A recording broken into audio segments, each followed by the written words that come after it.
Oh no, it's the train! I'm blocked off by the train.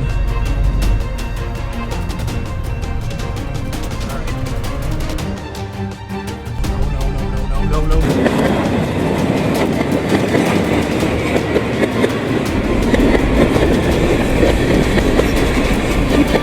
I will not be stuck with that train. I won't. I can't. I won't.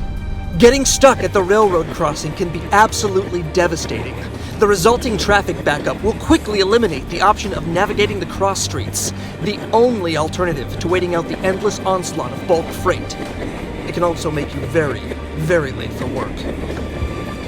Going ham.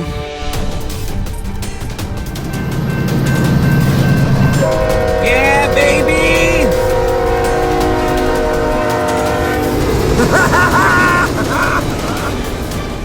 Yes! We did it.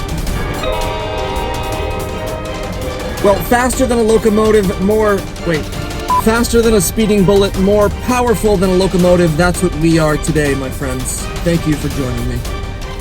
We did it.